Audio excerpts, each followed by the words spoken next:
Hello students and welcome back to my class. Today we will be studying about the second type of cell division, that is meiosis.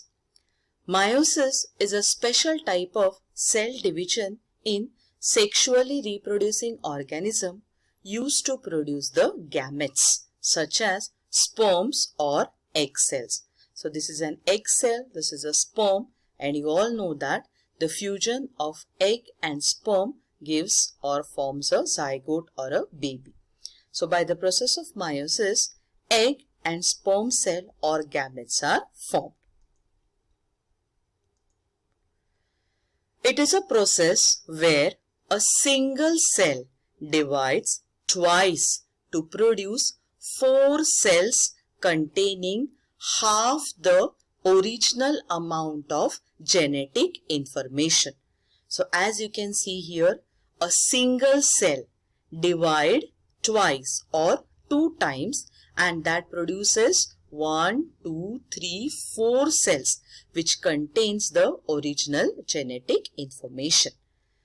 Now this meiosis is completed through 2 stages, meiosis 1 and meiosis 2. Now let's see what happens in meiosis 1.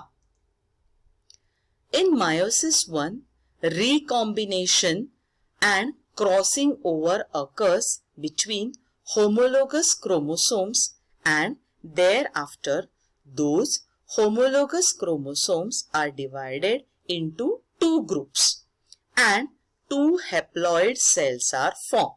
Now as you can see from the diagram, this is a parent cell. Beginning, the DNA replicates itself and then 2 daughter cells are formed. So by the process of meiosis 1, this 2n is converted into n and n.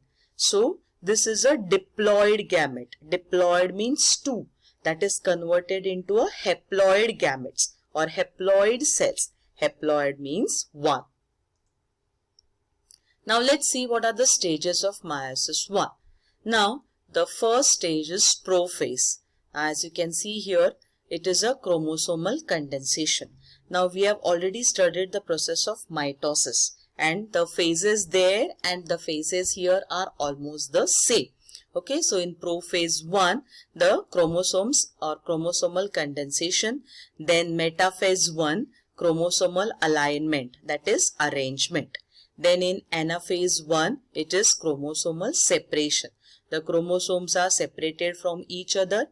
And then telophase 1, it is a chromosomal separation or formation of new set of chromosomes. So as you can see here this is the prophase or the first one, and at the end of this, that is at telophase, from this it is forming the new sets of chromosome.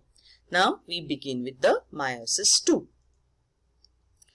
Now meiosis 2 is just like mitosis. Now what is happening is, in this stage, the 2 haploid daughter cells formed in meiosis 1 undergo division and 4 haploid daughter cells are formed. Okay, so now here these are the stages of meiosis 2, which has the same name, that is prophase 2. So in prophase 2 again we can see the condensation of the chromosomes.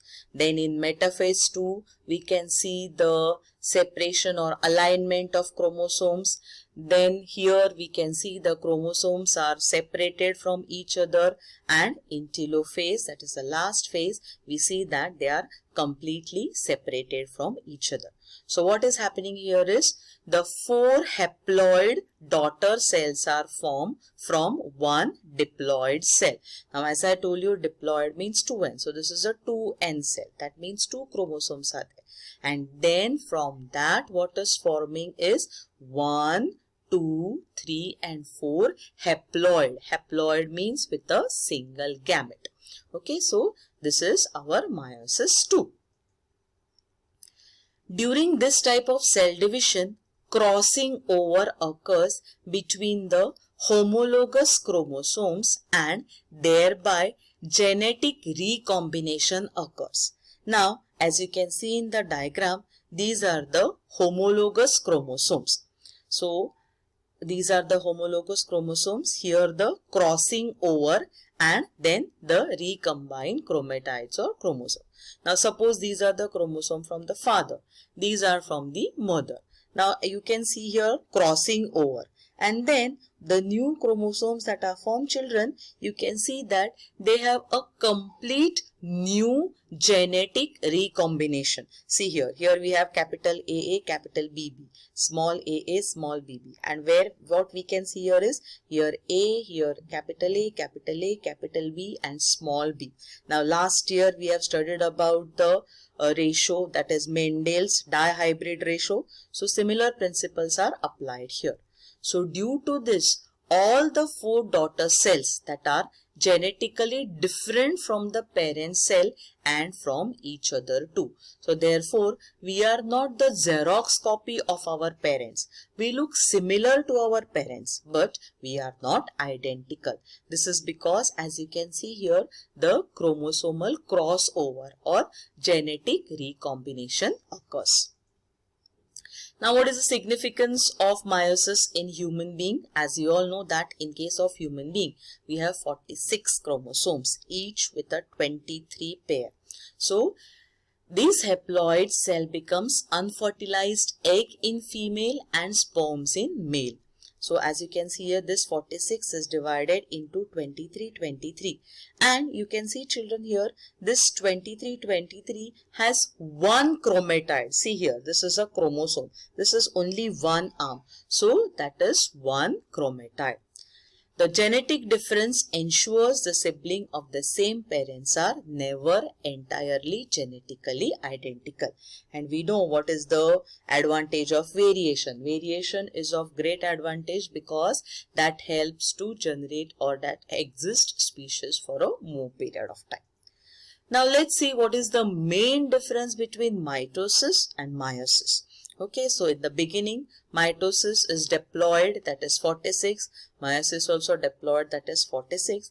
But at the end, you can see that in case of meiosis, diploid, that means it is just the doubling of the chromosomes. This is diploid gametes are formed.